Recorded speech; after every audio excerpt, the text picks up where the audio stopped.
I think on the surface, this seems like it's a story about wrestlers, and yes, in some ways it is. Obviously, that's what this family does. But at the core of it is a lot more. I think it's about a family who has a dream.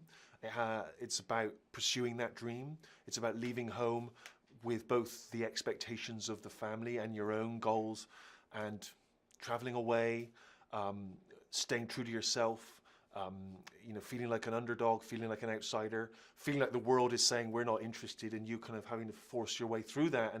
And so it felt like there was a lot of universal themes there that just happened to be wrapped up in this story about a wrestling family. And and that was the thing that I really responded to. It's very rare that you get given a real life story in which at the core of it is this Rocky style underdog tale. It's you dream of something like that. And so the fact that that's what this is was just gold dust. Can you talk about the casting process and how you found your Knight family? Well, the Knight family in real life are very vivid, very distinctive in the way they look. They speak a certain way. They communicate with each other in a very specific way through humor and through trash talk sometimes. And so it was never going to be easy to recreate that. And first off, casting Paige herself was a really tough dive, because here you are, you have to find an actress that can play this real life woman who has enormous charisma, which is why she became a WWE superstar, who has been wrestling since the age of 13. And you need to find an actress who can do all of that, who's willing to get in the ring, throw herself around, who has that charisma, but who also is a good enough actress that you can believe she's this working class kid from some small town in England, and she can carry a movie on her shoulders. And I saw maybe 60 or so young women for that role, either in person or on tape, and Florence was the one who ticked all those boxes and was willing to come and work with me and work with Jack, who plays her brother, and just convince me and perhaps herself that she could do this role. Fantastic. Talk about casting Vince Vaughn and tell us about his character. Well, in real life, Paige had about 4 or 5 mentors and trainers and people that work with her. Some, if you like, good cop and some bad cop. Because one of the things I discovered in my research is that, there's a lot of theater to WWE, and there's a lot of artificiality, but there's also a lot of really hard work. The physicality of it, the grueling schedule, you're performing 5-6 nights a week. And so when they're recruiting and training people, they need to put them through these sorts of boot camps to just see if people can hack it, if they can cope with all that stuff.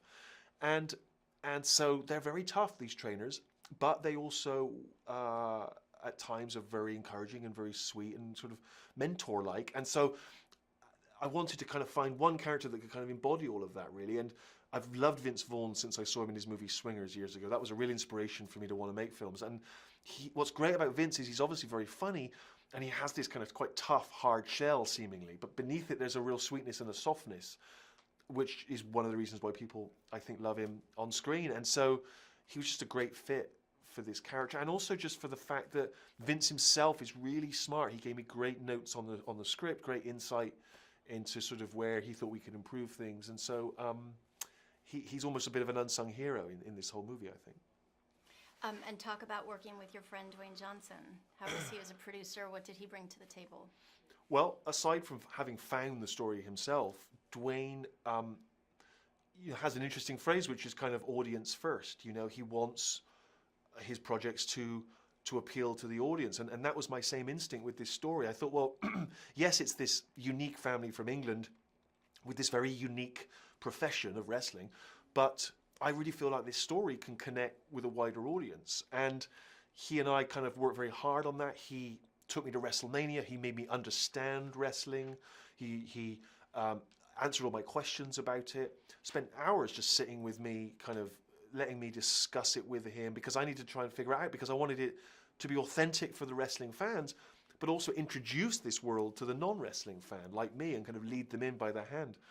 And so I sat there with Dwayne in hotel rooms, and he gave me all his attention. The only time he diverts from giving you his attention is when his watch beeps and he has to go to the fridge and pull out another piece of food, because the man needs to eat seemingly every 20 minutes. It's quite extraordinary. Yeah, we've junketed with him. We know this. Talk about Ellie Goulding and recording music for the film. How did she become involved in this? Well, I was really excited about having some music in the film that uh, was by a British artist, by a female British artist, because I wanted it in some way to reflect the voice of Paige herself. And I'm a fan of Ellie Goulding, and we screened the movie for her. She really responded to it, really fell in love with the characters, and so wrote a song, certainly my interpretation of it is sort of from the perspective of this brother and sister, and this rather this loving but also rather kind of strained relationship, because they've come up from the age of 10 or 13, as wrestlers, and they love each other, they support each other, but suddenly the sister gets to go and live this dream and the brother gets left behind. There's a lot of emotion there, and I think Ellie sort of tapped into that, and I think she's managed to make a song which although kind of has the uplifting, joyous quality that I hope the film does, but also taps into that emotion of this brother-sister relationship. Excellent. And then finally, can you talk about, you got to film some of your scenes, I believe, in an audience of WWE fans, and talk about what that was like. Yes. We were given 1 hour after a Monday Night Raw live WWE telecast to shoot a giant match at the Staples Center in LA. 20,000 fans were already there. WWE said, you have 1 hour, we'll keep the fans here for you. They asked permission of them, they didn't just lock them in. And so we went down there, and Dwayne came down, he was going to MC the event. And I'd said to him, please don't get carried away, and can you get in the ring, because we've only got an hour. Just go out there, explain what's happening. He goes out there, he does 20 minutes on the mic.